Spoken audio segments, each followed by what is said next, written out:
I am going to break down the top 10 exercises for upper body based on current science and what we know about hypertrophy. And these are not in order, and I also don't believe that you need to limit yourself to 10 exercises only, but I have used these myself and on my clients too and progressed them to the best of my ability. But the question is, the best for what?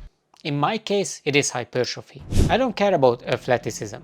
I'm quite sedentary. Apart from going to the gym for 45 minutes to an hour and doing my daily 10,000 steps, I do nothing but sit in front of the computer working, and once I finish that, just playing computer games. And if this sounds like you, then this list is definitely going to help you. And if it doesn't sound like you, this list is still going to help you. We will start from the top with pushing exercises and then work the way down. Chest press machine. And this is not your conventional choice, but there is a good reason why. I like the dumbbell version. I also like the more stable barbell variation because it just feels great to push a barbell.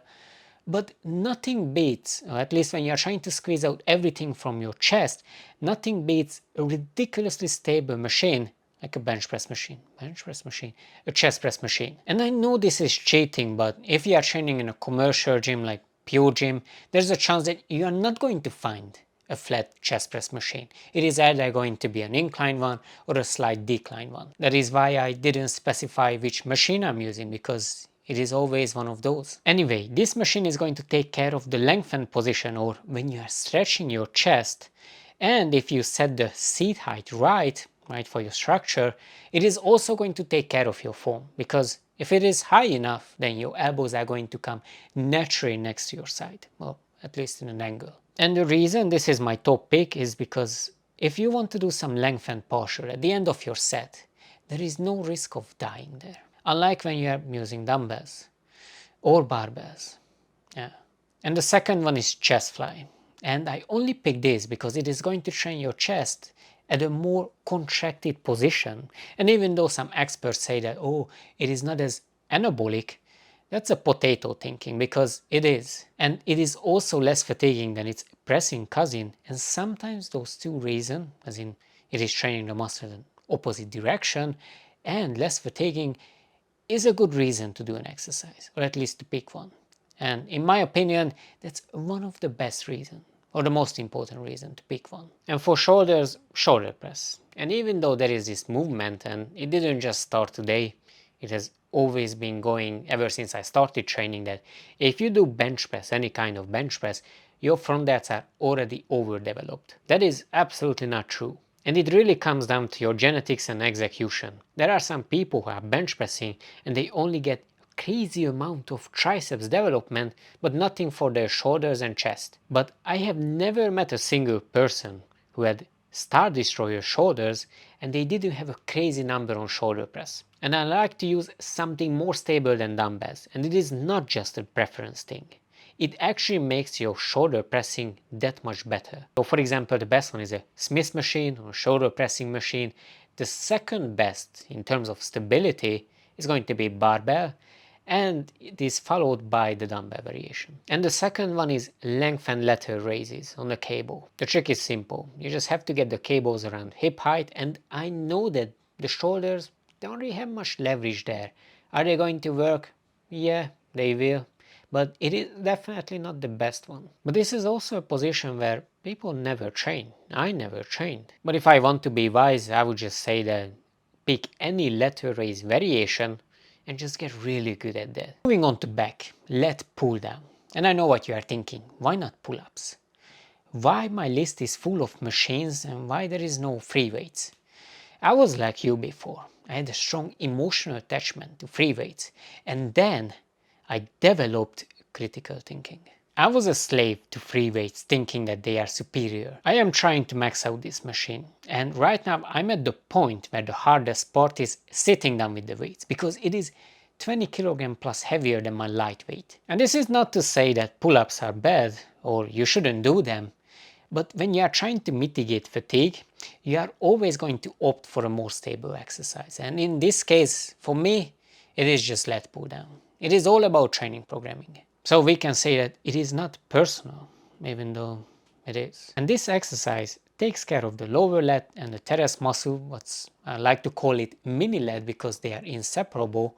You don't need to do any other exercise for this. And the second one is seated rowing with flat elbows for my upper back. And I always use the machine for this because if you set the seat height right, you don't have to think about where your elbow is going, because it is going to go wherever they are supposed to go. And I know you are going to say this is a machine again, and you are right, but I like to use the chest supported one for every trap exercise I do, and in this case it is a seated rowing, if you want juicy traps, of course.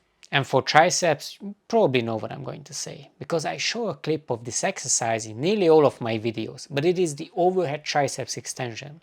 And I know that it doesn't train the long head well because they lose leverage and all the boring biology behind it, but it is going to hit everything apart from that, so the medial and the lateral head. Not to mention I improved so much on this exercise, and the setup is really easy. You just have to get the cable around hip height. It is more or less stable, well, more or less, and super easy to do.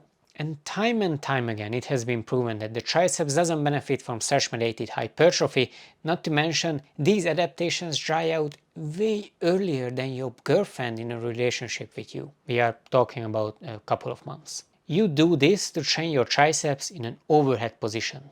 Point clear. And the second one is a basic triceps pushdown, just to train the long head of the triceps, because that mainly happens when your arm is next to your side. I like using a back support so it doesn't blow my abs out of my ass, but you don't have to. And there is nothing to overcomplicate here. I do one exercise for the medial and lateral head of the triceps in an overhead position, and the other one for the long head, and that's always a push down. And I know that some people will say that, oh, but the triceps is super important because it gives 2/3 of your arm size. Yeah, it is more or less true, but it is down to your genetics. I have seen guys with really poor triceps genetics but massive biceps and they still had great arms. So I just train muscles and try to get them as jacked as possible to the best of my genetics. Speaking of biceps, preacher curl. Undeniably, this is one of the best exercises for them because it loads the biceps when they have the best leverage. And what does it mean?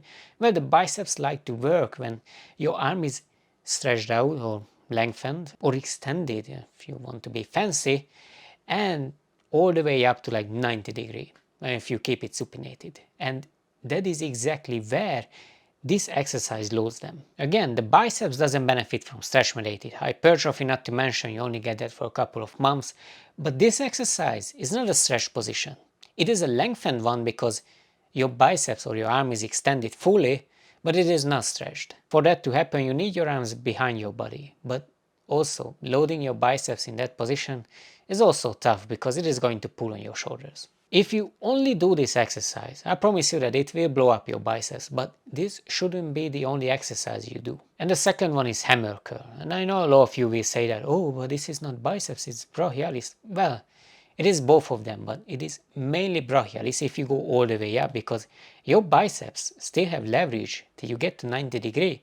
So 90 degree onwards is when your brachialis takes over, and of course when you initiate. So if you do a standard variation, it is going to be both. And if you really want to load the brachialis, then if you do a spider curl variation or spider hammer curl, then it is the best for that because your elbow will naturally kick back and then we are going to load that 90 degree to 100 something degree range of motion with the weight. But you also don't have to. And the last two are forearms. And I could easily say that just do compounds and that is going to end your forearm, but I would be a fool to think that direct work may or may not grow them. I do wrist extension and wrist curls and I'm going to combine them in the last segment of the video because they really aren't worth of your time.